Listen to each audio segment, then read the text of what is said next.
நாடு என்ன செய்தது நமக்கு என கேள்விகள் கேட்பது எதற்கு? நீ என்ன செய்தாய் அதற்கு என நினைத்தால் நன்மை உனக்கு. ஜெயம் ட்ரஸ்ட் சார்பாக வந்த மகளிர் அனைவர்களுக்கும் மிக்க நன்றி. இந்த ஜெயம் தொண்டு நிறுவனத்தின் சார்பாக இங்கே வந்திருக்க அத்தனை மகளிருக்கும் எங்கள் ஜெயம் தொண்டு நிறுவனத்தின் சார்பாக மீண்டுமாக நாங்கள் ஒரு விஷயம் கூட நன்றியை தெரிவித்துக் கொள்கிறேன். இந்த நிறுவனத்தை நாங்கள் கிட்டத்தட்ட ஒரு வருஷமாக இந்த ஃபுட்டை நாங்கள் ஆரம்பிச்சிருக்கிறோம். இது எதுக்காக அப்படின்னு சொல்லி பார்த்தீங்கன்னாக்கா, வீடுகளில் இருக்க திருநங்கைகளுக்கும் பாதிக்கப்பட்ட பெண்களுக்கு வேலை வாய்ப்புக்காகவும் நாங்கள் இந்த ஃபுட்டை ஆரம்பிச்சிருக்கிறோம். அதனால் இங்கே உள்ள இந்த கிராமத்தில் உள்ள 58 கிராமத்தில் உள்ள மக்களுக்காக நாங்கள் இது சிறப்பாக இந்த இடத்துல ஒரு தொழிற்சாலை கொண்டு வரணுன்றதுக்காண்டி தான் நான் இந்த உணவத்தை ஆரம்பிச்சிருக்கிறோம். அதனால் உங்கள் வீடுகளில் நடக்கிற சுப நிகழ்ச்சிகள் நிறைய நல்ல நிகழ்ச்சிகள் உங்கள் வீட்டில் நடக்கும். அதில் நீங்கள் என்ன செய்யுங்க, எங்கள் ட்ரஸ்ட்டில் நல்ல ஒரு ஆர்டர் கொடுத்து சாப்பாடோ இல்லை டிஃபனோ ஆர்டர் கொடுத்தீங்கன்னா நாங்கள் அதில் வர வருமானங்களை கொஞ்சம் கொஞ்சமாக சேர்த்து வச்சு இந்த பகுதியிலே ஒரு இடத்த வாங்கி இந்த பகுதியிலே ஒரு தொழிற்சாலை நாங்கள் ஆரம்பிப்போம். அதில் ஒரு சில பேருக்கு சமுதாய நல பணின்ற ஒரு உணர்வு இருக்கும், இந்த கிராமத்திலே இருக்கும். அப்படி உள்ளவங்க என்ன செய்யுங்க, எங்கள் ட்ரஸ்ட்டில் நீங்கள் எங்களோட தொடர்பு கொள்ளுங்கள். நாங்கள் பெண்களாக சேர்ந்து தான் இது பண்ணுறோம். எங்களோட குடும்பமாக எங்கள் கூட கலந்துக்குங்க. மெயினாக தான் எங்கள் ஃபேமிலியாக எங்களோட பேசுனீங்கன்னா சரி, உங்களுக்கு தெரிஞ்ச நல்ல கருத்துக்களை நீங்கள் சொல்லுங்கள். அதுமாதிரி நாங்களும் எங்களுக்கு தெரிஞ்ச நல்ல கருத்துக்களை சொல்லி இந்த ஊர் நல்லா இருக்கிறதுக்கு நாங்கள் என்ன செய்கிறோம், ஆரம்பிச்சிருக்கிறோம். தயவுசெய்து மீண்டும் மீண்டும் நான் உங்களை திரும்ப கேட்டுக்கிறது என்னென்னா, எங்கள் ஜெயம் ட்ரஸ்ட்டுக்கு அந்த ஃபுட்டுக்கு மிக மிக ஒத்துழைப்பு கொடுங்க. அதே மாதிரி ஈவினிங் திங்கட்கிழமை நாளையிலேருந்து செவ்வாய்க்கிழமையிலேருந்து சாயந்தரம் இட்லி தோசை சப்பாத்தி அந்த மாதிரி ஈவினிங் டிஃபன் ஆரம்பிச்சிருக்கிறோம். காலையில் 3 நேரமும் பேச்சுலர் பசங்க இப்போது எங்ககிட்ட கொஞ்சம் பேர் சாப்பிட்டுட்டு இருக்கிறாங்க. இன்னும் அதை பேச்சுலர் பசங்க யாரும் அதிகமாக நீங்கள் இருந்தீங்கன்னா கூட இந்த பகுதியில் என்ன செய்யுங்க, எங்கள் ட்ரஸ்ட்டுக்கு இங்கே ஒத்துழைப்பு கொடுத்து 3 நேரம் உங்களுக்கு சாப்பாடு இங்கே கேட்ட நேரத்துக்கு எந்த டைமுக்கு கேட்குறீங்க அந்த டைமுக்கு நாங்கள் கரெக்டாக செஞ்சு கொடுத்துருவோம். வீட்டு சாப்பாடு நல்லா ஞாபகம் வச்சுக்கோங்க. வீட்டில் மிளகாத்தூள் நாங்கள் வீட்டில் தான் அரைச்சிக்கிறது. அதேமாதிரி எண்ணெயும் கோல்டு வின்னர் எண்ணெய் தான். அதனால் நீங்கள் என்ன செய்யுங்க, இதுக்கு ஒத்துழைப்பு கொடுத்து மீண்டும் மீண்டும் நான் திரும்ப அதான் சொல்கிறேன், பேசுங்க. அதே மாதிரி இந்த சேனலை பார்க்குற அத்தனை நபர்களும் உங்கள் தெரிஞ்ச ஃப்ரெண்ட்ஸுக்கு ஒரு 10 பேருக்கு இது என்ன பண்ணுங்கள், ஆக்டிவ் பண்ணி விடுங்க. அப்படி பண்ணிங்கன்னா இது ரொம்ப பிரயோஜனமாக இருக்கும். அதே மாதிரி அடுத்தபடியாக எங்கள் ட்ரஸ்ட்லேருந்து விமலாண்டு ஒரு சகோதரி பேசுவாங்க. அவங்களுடைய வார்த்தைகளும் நல்லா கவனமாக கேட்டு அவங்க என்ன பேசுகிறாங்களோ அதையும் வச்சு என்ன பண்ணுங்கள், திரும்ப ஒரு 10 பேருக்கு அதை என்கரேஜ் பண்ணுங்கள். வணக்கம். ஜெய உதவி குழுமமாக சமைக்கப்படும் சமையல் அனைத்தும் நன்றாக இருக்கும். நீங்கள் வாங்கி சாப்பிடுவதால் உங்கள் உடல் நலத்திற்கு நல்லது. ஃபுட்டு எல்லாமே வீட்டில் இருந்து தயார் பண்ணுறது. நிறையா கஸ்டமர்ஸ் வந்துட்டுருக்காங்க. நீங்களும் அதுக்கு ஆதரவு கொடுங்க. ஈவினிங் டிஃபனு நல்லாயிருக்கும். ஈவினிங் டிஃபனு, காலையில் மத்தியானம் லஞ்சு, காலைல டிஃபனு எல்லாமே இருக்குது. நீங்கள் கேட்குற டயத்துக்கு உங்களுக்கு டிஃபன் எல்லாம் சேர்ந்துடும். பேச வாய்ப்பு தந்துறது நன்றி. வணக்கம். நாங்கள் எங்கள் ஜெயம் ட்ரஸ்ட்டு வச்சுருக்கோம். இதில் லேடிஸ்க்கு ஃபுல்லாக கலந்து டிஃபன் எல்லாம் ஆர்டர் பண்ணுறோம். கேட்குறவங்களுக்கு செஞ்சு தரோம். கம்மி ரேட்டு தான், அதிகமான ரேட்டு கூட கிடையாது. பக்கத்தில் ஜெராக்ஸ் கடையும் வச்சுருக்கோம். அதுக்கு அடுத்து டைலர் கடையும் வச்சுருக்கோம். எங்களால் முடிஞ்சது செஞ்சுட்டு இருக்கோம். லேடிஸுங்க, அதாவது வீட்டில் வேலை இல்லாதவங்க அவங்களாம் இதில் கலந்துக்கலாம். நன்றி. மீண்டுமாக இந்த பேச வாய்ப்பு தந்த ட்ரஸ்ட்டுக்கு நன்றி செலுத்துகிறேன். ஒரே ஒரு டாப்பிக்கை மட்டும் அமைதியாக இருங்க. பெண்களுக்காண்டி ஒரே ஒரு டாப்பிக்கை பற்றி நான் பேசணும் அப்படின்னு சொல்லி நினைக்கிறேன். நிறைய இன்னைக்கு பார்த்தீங்கன்னா திருமுல்வாயில் பகுதியில் 58 கிராமம் இருக்குது. பேசாதீங்க, பின்னாடி யாரும் பேசாதீங்க, அவங்க பேசாங்க விடும். 58 கிராமம் இருக்குது. இந்த 58 கிராமத்திலையுமே எங்கள் ட்ரஸ்ட்டுக்கு ஒரு சில பேர் கவுன்சிலிங் நாங்கள் இலவசமாக கொடுக்குறோம். அதை நல்லா கவனிச்சிக்கோங்க. இலவசமான என்ன கவுன்சிலிங் அப்படின்னு சொன்னீங்கன்னா, இப்போ மனுஷன் பிறந்ததுலேருந்து சாகிற வரைக்கும் எல்லாத்துக்குமே ஒரு பிரச்சனை இருக்கும். அது எல்லாத்துக்குமே அது இயற்கை. அது மனுஷனுக்கு சிலவங்க பிரச்சனை அவங்களே தேடிப்பாங்க, சிலவங்களுக்கு பிரச்சனை தேடி வரும், சிலவங்களுக்கு பிரச்சனை பிறக்கும் போதே பிரச்சனையாக இருக்கும். அந்த இதுக்கு நாங்கள் கவுன்சிலிங் கொடுக்கல. இப்போ இருக்கிறீங்க ஒரு 10 வருஷமா ஒரு 20 வருஷமா எனக்கு இந்த ஒரு பிரச்சனையிலேருந்து வெளியே வர முடியல, ஒன்று குடிபோதை இல்லை ஹான்ஸு, இந்த மாதிரி ஸ்டூடெண்ட்ஸ்க்கு நான் சொல்கிறது, இந்த மாதிரி இதுலேருந்து என்னால் வெளியே வர முடியல அப்படின்ற ஸ்டூடெண்ட்ஸுக்கு மட்டும் நீங்கள் நான் எதுவும் தப்பாக நினைப்பாங்களோ அப்படின்னு நினைக்காதீங்க. ஒன்று ஃபோனில் தொடர்பு கொள்ளுங்க. அப்படி இல்லையா முடியலைனாக்கா நேரடியாக நான் இந்த மாதிரி இந்த டைமுக்கு வர மேடம் அப்படின்னு சொன்னீங்கன்னா நாங்கள் காலையில் ஆஃபீஸ் வந்து 8 மணிலேருந்து ஈவினிங் 9 மணி வரைக்கும் எங்கள் ஆஃபீஸ் இருக்கும். அதில் ஸ்டூடெண்ட்ஸ் வந்து நீங்கள் கலந்துக்கிட்டிங்கன்னாங்க உங்களுடைய எதிர்கால வாழ்க்கையில் வந்து நீங்கள் எப்படி அமைச்சிக்கணும் அப்படின்னு நாங்கள் கவுன்சிலிங் கொடுப்போம். இது வந்து ஆண் பிள்ளைகளுக்கு. பெண் பிள்ளைகளுக்கு நான் சொல்கிற ஒரு கருத்து என்ன அப்படின்னா, ஸ்கூலுக்காக இருக்கட்டும், காலேஜியாக இருக்கட்டும், போகிற ஸ்டூடெண்ட்ஸ் வந்து கேர்ள்ஸ் வந்து ரொம்ப கவனமாக செயல்படுங்க. முன்னாடி போகும்போதும் சரி, பின்னாடி வரும்போதும் சரி, பக்கத்தில் நிற்கும்போது யார் பக்கத்தில் இருக்கிறா, யார் போகிறா, யார் வரான்னு கவனித்து போங்க. ஏன்னா இன்னைக்கு பார்த்தீங்கன்னா பெண் பிள்ளைகளுக்கு போகிற பிள்ளைகளுக்கு பாதுகாப்பு கிடையாது. ரெண்டாவது திடீர்னு பார்க்குற நிறைய இந்த டிவிலாம் நீங்கள் பார்க்குறீங்க, திடீர்னு பார்க்குறீங்க காரில் தூக்கி போட்டு போகிறான், திடீர்னு பார்க்குறீங்க வேனில் தூக்கி போட்டு போயிடறான்.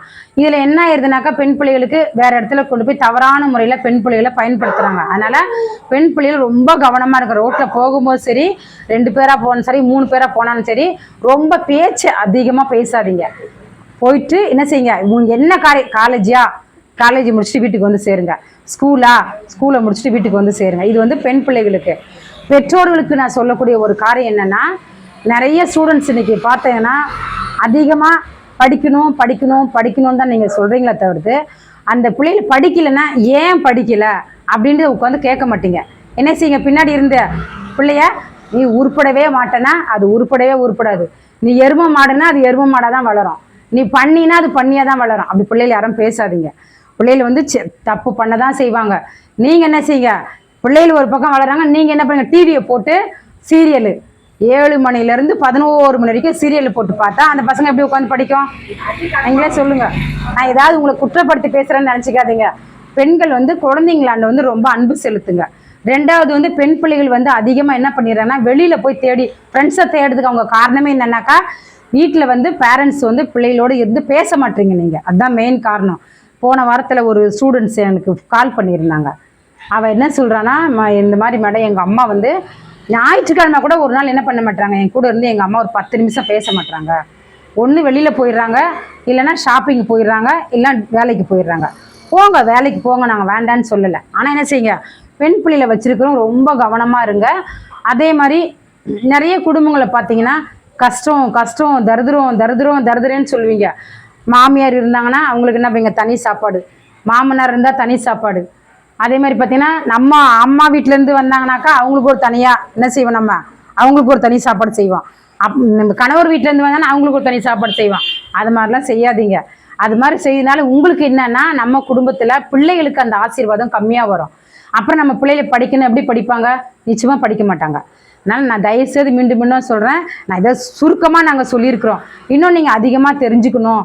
இல்லை நான் வந்து ஒரு பொண்ணு, ஒரு கேர்ள்ஸ் என்ன பண்ணியிருக்கிறா, ஏதோ ஸ்கூலில் படிக்கும்போது 12வது படிக்கும்போது போதை ஊசி வந்து ஏதோ ஒரு பொண்ணு மூலமாக அந்த பொண்ணு கற்றுக்கிட்டு அதுலேருந்து அவளால் வெளிவரவே முடியல.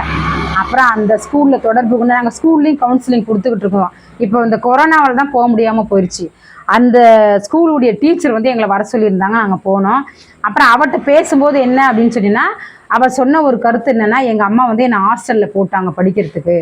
அப்போ காரணம் என்ன, அவங்க வீட்டில் எந்த நேரமும் சண்டை. அதனால் அந்த பொண்ணு படிக்கிறதுக்கு அங்கே போனாலும் என்ன ஆகிப்போச்சு, இது பசங்களோட சேர்ந்து அந்த பொண்ணு போதை ஊசி போடுறப்பட இந்த பொண்ணு கற்றுக்குச்சு. அதனால் கூடுமான வர பேரண்ட்ஸ் வந்து பிள்ளைகளை வந்து எங்கே ஸ்கூல் போயிட்டு வர்றாங்கன்னா விசாரிங்க, என்னம்மா சாப்பிட்டீங்க, அங்கே என்ன நடந்தது, ஸ்கூலில் என்ன நடந்தது, வர வழியில் வேனில் அனுப்புகிறீங்களா, பிள்ளைகளை வேனில் கரெக்டாக வேன்கார் போய் கொண்டு போய் சேர்த்தாரா அப்படின்னு கேளுங்க. பிள்ளைகளை விசாரிங்க. அதுமாரி பஸ்ஸில் அனுப்புகிறீங்களா, பிள்ளைங்களை கேளுங்க. அதே மாதிரி வராங்களா, வந்தவுடனே அவங்க கூட கொஞ்ச நேரம் ஒரு 10 நிமிஷம் உட்காருங்க. உட்காந்து என்ன சாப்பிட்டீங்களா, இன்றைக்கி என்ன சொல்லி கொடுத்தாங்க, என்ன பாடம் சொல்லி கொடுத்தாங்க கேளுங்க. டீச்சர்கிட்ட பிள்ளைகளாண்ட கேளுங்க. நிறைய ஸ்டூடெண்ட்ஸ் வந்து தற்கொலைக்கு போகிறது காரணமே வந்து ஒரு மன அழுத்தம். அது என்னென்னா முக்கால்வாசி பேரண்ட்ஸை, நான் திரும்ப பேரண்ட்ஸை இப்போ சொல்கிறேன்னு தப்பாக எடுத்துக்காதீங்க. நீங்கள் வந்து பிள்ளைகளுக்கு நல்ல ஒத்துழைப்பு கொடுத்து என்ன செய்யுங்க. எங்கள் ஜெயம் ட்ரஸ்ட் சார்பாக இந்த மகளிர் தினத்தில் நாங்கள் மகளிர் தினம் வந்து போன மாதம் நடந்தது, எங்களுக்கு டைம் இல்லாதனால இப்போ தான் எங்களுக்கு வைக்கிறதுக்கு வாய்ப்பு கிடச்சிது. அதனால் இந்த மகளிர் தினத்தை நான் சொல்லக்கூடிய ஒரே ஒன்று, பெண் பிள்ளைகளுக்கு ரொம்ப முக்கியத்துவம் கொடுங்க. அவங்களோட இருந்து கொஞ்சம் நேரம் பேசுங்க. அதே மாதிரி வெளியில் போகும்போது பேரண்ட்ஸுங்க போகும்போது நல்லா கவனிச்சுக்கோங்க. அன்றைக்கி நான் போயிட்டுருந்தேன், இந்த பகுதியில் தான் போயிட்டுருக்கேன். ஒரு அம்மா நீட்டாக போயிட்டே இருக்கு, டக்கு என்ன பண்ணிட்டு செயினை தூக்கி இப்படி வெளியில் போடுது. அதெல்லாம் செய்யக்கூடாது. ஏன்னா போகிறவங்க என்ன பண்ணுவாங்கன்னா, எப்படியாவது அவங்கள வந்து என்ன செய்வாங்க, எந்த இடத்துல செயின் அறுத்துட்டு போகலாம், எந்த இடத்துல பர்ஸை திருடலாம், எந்த இடத்துல இது பண்ணலாம் அப்படின்னு ரொம்ப இப்போ வந்து எதுக்குமே நம்ம கேரண்டி இல்லாமல் வாழ்ந்துக்கிட்டு இருக்கிறோம். அதனால் போகும்போது வரும்போது ரொம்ப பெண்கள் கவனமாக போங்க. கூடுமான வரை அதிகமாக வந்து பேச்சை குறைங்க வீட்டில். தயவுசெய்து இந்த ஜெயம் ட்ரஸ்டாவை திரும்ப நான் மீண்டுமாக நான் சொல்லிக்கொள்ள ஒன்று தான், வாங்க வந்து எங்கள்கிட்ட ஃபுட்டுக்கு நல்லா ஆர்டர் கொடுங்க, சாப்பிடுங்க. ரெண்டாவது பார்த்தீங்கன்னா இந்த ஊருக்கு மீண்டும் மீண்டும் நாங்கள் திருநெல்வேலியிலேருந்து இங்கே வந்து மெயின் காரணமே எப்படியாவது இந்த ஊருக்கு ஒரு தொழிற்சாலை கொண்டு வரணுன்றதுக்காக நாங்கள் வந்திருக்கிறோம். அதனால் இங்கே உள்ள ஒரு சில பேர் சுற்றி உள்ள பெண்கள்லாம் இந்த இடத்துக்கு வந்திருக்கிறது எனக்கு ரொம்ப சந்தோஷமாக இருக்குது. மீண்டுமாக நீங்கள் என்ன செய்யுங்க, நாங்கள் எந்த ப்ரோக்ராம் வச்சு நடந்தாலும் சரி இவங்க வருவாங்கன்னு ஒரு நம்பிக்கையோடு நான் இந்த பேசி இந்த வாய்ப்பு தந்த ஜெயம் ட்ரஸ்ட்டுக்கு என்ன ட்ரஸ்ட் சார்பாக நன்றியை தெரிவித்துக் கொள்கிறேன். வணக்கம் வணக்கம் வணக்கம். வந்துருச்சு பெண்களை மட்டும் பேசுனீங்க, ஆண்களை பற்றி வருதா? நான் பேசு கேட்குதா? ஒரு அம்மா என்ன பண்ணி என் சண்டையே வந்துட்டாங்க, பெண்களை மட்டும் பேசுனீங்க, குறை சொன்னீங்க, ஆண்களை பற்றி குறை சொல்லலைன்னு அவங்க என்கிட்ட இல்லைன்னா போக மாட்டாங்களா இந்த இடத்த விட்டு. அதனால் ஆண்களுக்கு நான் சொல்லக்கூடிய ஒரு காரியம் என்ன அப்படின்னா, கொஞ்சம் விட்டு கொடுத்து போங்க. ரெண்டாவது, பெரும்பாலும் பிரச்சனை வர்ற காரணமே என்னென்னா சம்பள பணத்தில் தான் வரும், அதான் மெயின் வரும். அதில் வந்து ஆண்கள் வந்து உண்மையாக இருங்க, கொண்டு வந்து வீட்டில் கொடுத்துட்டு கூட நீங்கள் என்ன செய்யுங்க, எனக்கு இதை கொடுங்கம்மானா அவங்க பெண்கள் வந்து கொடுப்பாங்க. ஏன்னா பெண்களே குறை சொல்லிட்டுன்ட்டு அவங்க என் மேலே ரொம்ப கோவப்பட்டாங்க. ஆண்கள் நான் குறை சொல்லலை, அதாவது ஆண்களுக்கு வந்து பெண்கள் வந்து கட்டுப்பட்டவங்க தான். இருந்தாலும் ஒரு சில வீடுகளை பார்த்தீங்கன்னா இன்னைக்கு பெண்கள் தான், ஆமாம், பிள்ளைகளை வந்து வளர்க்குறது வந்து பெண்களை தான் இருக்கிறாங்க. ஆண்கள் பார்த்தீங்கன்னா நிறைய வீடுகள் வந்து இந்த குடியினால என்ன ஆகுதுன்னா குடும்பத்தில் சண்டை வர்றது மெயின் காரணமே குடி தான். அதனால் ஆண்களுக்கு நான் சொல்லக்கூடியது ஜெயம் ட்ரஸ்ட் சார்பா, குடியிலேருந்து நீங்கள் என்ன செய்யுங்க, கொஞ்சம் வெளியே வந்துடுங்க. வெளியே வந்து பெண்களுக்கு நல்ல ஒத்துழைப்பு கொடுங்க, அவங்ககிட்ட நீங்கள் அன்பாக இருங்க. இதை தான் நான் மீண்டுமாக தெரிவித்துக்கொள்கிறேன். 96 77 48 30 86 இது வந்து எங்களுடைய நம்பரு. ரெண்டாவது வந்து பார்த்தீங்கன்னா எங்கள் பேனரில் 3 நம்பர் கொடுத்துருக்குறோம். நாங்கள் அந்த நம்பருக்கு கால் பண்ணி எங்களோட பேசுங்க. இந்த நம்பருக்கு நீங்கள் ஃபோன் பண்ணிங்கன்னா நீங்கள் கேட்ட நேரத்தில் உங்களுக்கு குறித்த நேரத்தில் நாங்கள் என்ன செய்வோம், சாப்பாடோ டிஃபனோ ஆர்டர் கொடுத்துருவோம். அதே மாதிரி இந்த ஸ்க்ரீனில் பேனர்லேயே நாங்கள் நம்பர் கொடுத்துருக்குறோம், 3 நம்பர் கொடுத்துருக்குறோம்.